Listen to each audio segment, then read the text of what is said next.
तो समझ लो ये व्यक्ति रोगी है, इसका पित्त बिगड़ा हुआ है।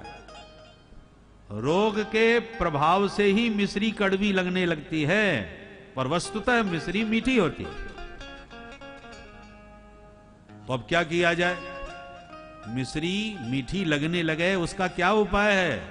जिसको कड़वी लग रही है, बोले कड़वी इसलिए लग रही है क्योंकि उसका पित्त बढ़ा हुआ है। परंतु जिसका पित्त बढ़ा है, जिसके कारण उसे मिश्री कड़वी लग रही है, यदि वो कड़वी मिश्री का स्वाद होने पर भी वो जबरदस्ती चूसे, फिर कड़वी लगे लगने दो, फिर भी चूसते रहो। तो मिश्री का गुण है कि वो पित्त को शांत कर देती है। कड़वी लगने पर भी यदि मिश्री चूसते रहोगे तो धीरे धीरे पित्त शांत होने लगेगा, और जहां पित्त शांत हुआ कि उसको भी फिर मिश्री में स्वाद आने लग जाएगा। और मिश्री जब उसे मीठी लगने लगे तब समझ जाए कि वो रोग मुक्त हो गया, क्योंकि मिश्री का स्वाद उसे अब प्राप्त हो गया। उसी प्रकार विषय कड़वे हैं और प्रभु मीठे हैं, पर हमको विषय मीठे लग रहे हैं और प्रभु कड़वे लग रहे हैं। भगवान में मन बिल्कुल नहीं लगता, भगवान की कथाओं में भी मन नहीं लगता बहुतों का। कथा प्रारंभ हो तो खर्राटे प्रारंभ हो जाए, या इधर उधर की गपाष्टक चालू हो जाती है।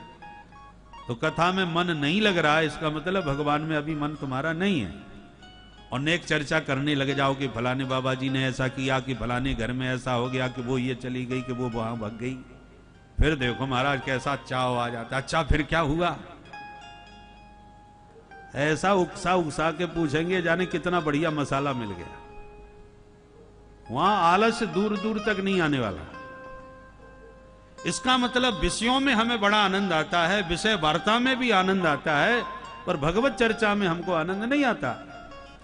तो जो वास्तव में आनंद देने वाली वस्तु है वो हमें कड़वी लग रही है, और जो कड़वी चीज है वो मीठी लग रही है। इससे सिद्ध होता है कि हमारा चित्त रोगी है।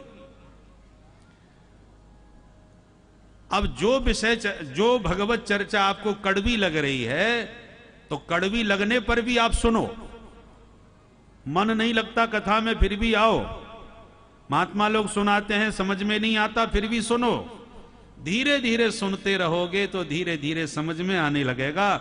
ज्यों ज्यों समझ में आने लगेगा त्यों तो फिर भगवान में प्रेम जागने लगेगा। और जिस दिन प्रेम जाग जाए भगवान में और कथा में आनंद आने लग जाए, तो समझ लो अब बीमारी आपकी ठीक होगी।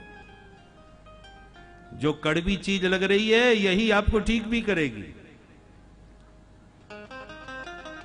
इसलिए चित्तम चिद विजानियात, चित्त को ही चित्त करना है, और वो इन्हीं साधनों से होगा। विषयान् ध्यायतश्चित्तम विषयेषु विसज्जते, मामनुस्मरतश्चित्तम मय्येव प्रबलीयते। भगवान एकादश स्कंद में उद्धव से कह रहे हैं, विषयान् ध्यायतश्चित्तम, जिनका चित्त विषयों का ध्यान करता है, दुनिया की बातों को स्मरण करता है, तो धीरे धीरे चित्त विषयी हो जाता है। परंतु मामनुस्मरतश्चित्तम, धीरे धीरे वह चित्त जब मेरा स्मरण करने लगता है, और एक बार मेरा स्मरण किया ठीक से, मुझ में लगने लगा जिनका चित्त, तो अंत में मय्येव प्रबलीयते, हमेशा हमेशा के लिए वह चित्त फिर मेरा ही हो जाता है और मद रूप को धारण कर लेता है, मेरा ही स्वरूप बन जाता है। विषयों में इतनी सामर्थ्य नहीं जो चित्त को हमेशा के लिए विषयाकार बना ले। विषयों में लगा हुआ चित्त तो विषयों से अलग हट जाता है, पर भगवान में जल्दी लगता तो नहीं है, परंतु भूल से भी यदि लग गया तो फिर वहां से निकलने वाला भी नहीं है। ये भी बात पक्की है। चित्त जब तक नहीं लगा तब तक नहीं लगा, और लग गया तो बच के जाने वाला नहीं है। इसलिए भगवान कहते हैं मय्येव प्रबलीयते, केवल लीयते नहीं कहा, विलीयते नहीं कहा, प्रबलीयते। दो उपसर्ग लगे, बी और प्र। लीयते का अर्थ भी है लीन हो जाता है, मुझ में ही लीन हो जाता है। तो लीयते में बात पूरी बन गई, फिर प्रबलीयते क्यों कहा? दो उपसर्ग लगाए, क्योंकि मुझ में चित्त लग गया तो फिर बच के जाने वाला नहीं है। अब कोई योगाभ्यास करके चित्त लगाने का प्रयास करता है, योगश्चित्त वृत्ति निरोधा। अब अष्टांग योग की साधना करो पतंजलि के,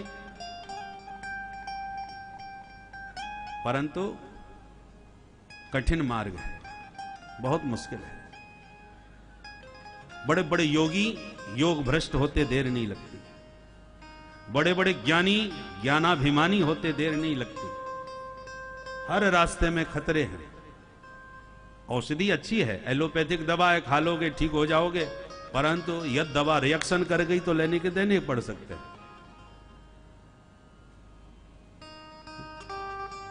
आयुर्वेद में भी काढ़े हैं, कड़वे लगते हैं, नाक बंद करके पीना पड़ता है। इससे सबसे बढ़िया है होम्योपैथिक दवा। मीठी मीठी गोली चूसते जाओ, मुंह भी मीठा करते जाओ और बीमारी भी जड़ से मिटाते जाओ। यहां ना कड़वापन है ना कोई खतरा है, कोई रिएक्शन नहीं। उसी प्रकार कोई योग मार्ग से जा रहे हैं, योगारूढ़ होकर के गिर जाते हैं। कोई ज्ञान मार्ग से जाते हैं, बड़े भारी ज्ञानी ज्ञान की ऊंचाइयों पर जाकर के आरोह्य कृच्छेण परम पदम ततः पतंत्यधः, बड़े बड़े ज्ञानियों का पतन हो जाता है अभिमान में आकर के। तो फिर होम्योपैथिक दवा क्या है? यह है भगवान की शरणागति। भगवान निर्गुण निराकार से सगुण साकार बन के भक्तों के लिए ही तो आए हैं, परित्राणाय साधूनाम।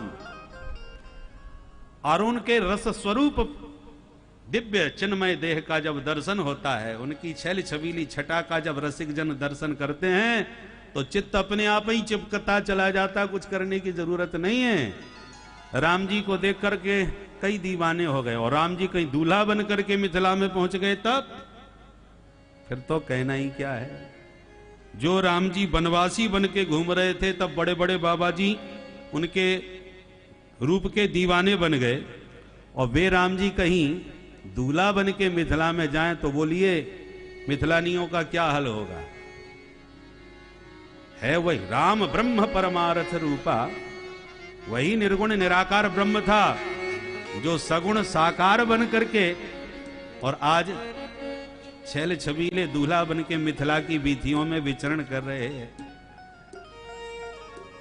धाये धाम काम सब त्यागी, सब छूट गया। विश्वामित्र जी ने इसलिए भेजा था नगर दर्शन कराने के लिए, राम जी से यही तो कहा था, जाय देख आवहु नगर सुख निधान दो भाई, करौ सफल सबके नयन सुंदर बदन दिखाए। ये मिथिलापुर के नर नारी सब ज्ञानी हैं, इन्होंने हमेशा जगत को असत रूप में देखा है, इसलिए नेत्र अभी इनके सफल नहीं हो पाए। जब सच्चिदानंद का दर्शन करेंगे तभी नेत्र सफल बनेंगे। इसलिए आप जाइए, नगर का दर्शन पाइए, केवल दर्शन कीजिए मत, दर्शन दीजिए। क्यों? हम दर्शन क्यों दें? सुंदर बदन दिखाए। अपने बदनार बिंद का जब दर्शन कराओगे तो सबके नयन सफल हो जाएंगे। करहु सफल सबके नयन। सत का दर्शन करने से ही नेत्र सफल होते हैं। अभी तक तो ये ब्रह्म सत्यम जगन मिथ्या कहते रहे, तो मिथ्या जगत को ही देखा, जगत के नाम रूप सब मिथ्या हैं, परंतु आज नाम भी सत्य और रूप भी सत्य। ऐसे सच्चिदानंद विग्रह का जब दर्शन करेंगे तो नेत्र सफल हो जाएंगे। इसलिए नर नारियों ने जब दूल्हा राम जी का दर्शन किया तो सबके नेत्र पवित्र हो गए। हमारे सरकार ने बड़ा सुंदर चित्रण किया है। जब मिथिलापुर के नर नारियों ने दूल्हा राम जी को देखा तो क्या परिणाम हुआ, प्रेम वल्लरी में वर्णन है। अरे सिंह पिय प्यारे की मूर्तियां मन को मोहाए जाए रे। सिंह पिय प्यारे की मूर्तियां प्यार से गाइए। मन को मोहाए